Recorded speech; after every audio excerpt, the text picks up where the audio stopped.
വയനാടിനായി Eriyad service സഹകരണ bank ധനസഹായം നൽകി.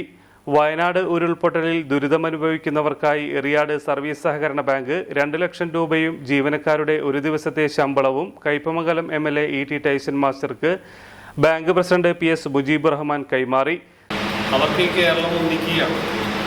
എല്ലാ അർത്ഥത്തിലും ഒരുമിച്ച് ചേർന്നുള്ള ഒരു സഹായമാണ് ഇപ്പോൾ മുഖ്യമന്ത്രിയുടെ ദുരിതാശ്വാസ നിധിയിലേക്ക് ഇപ്പോൾ നൽകിക്കൊണ്ടിരിക്കുന്നത്.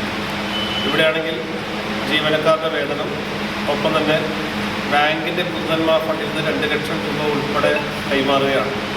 അതിൻ്റെ നേതൃത്വം നൽകുന്ന മുജീബ് റഹ്മാൻ ഉൾപ്പെടെയുള്ള അതിൻ്റെ ബാങ്കിൻ്റെ ഭരണസമിതി അംഗങ്ങളെയും അതിൻ്റെ ജീവനക്കാരെയും എല്ലാവരെയും ആത്മാർത്ഥമായി അഭിവാദ്യം ചെയ്യുന്നു, അഭിനന്ദിക്കുന്നു.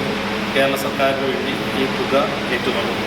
ചടങ്ങിൽ bank vice president advocate KK Sakeer Hussain, ഡയറക്ടർമാരായ PA Muhammad Sageer, KR Rafi, EA Najeeb, KA Nasar, Ajesh Thaithara, Najeeb Rahman PM, PK Haridas, Naseema Siddique, Vasanthi Sasi, Lisha Suresh, bank secretary AS Rafi, സഹകരണ സംഘം യൂണിറ്റ് ഇൻസ്പെക്ടർ അബി, ബാങ്ക് ജീവനക്കാരുടെ പ്രതിനിധികളായി CP തമ്പി, NS സലിമുദ്ദീൻ, മുഹമ്മദ് സാബിക്ക് തുടങ്ങിയവർ പങ്കെടുത്തു.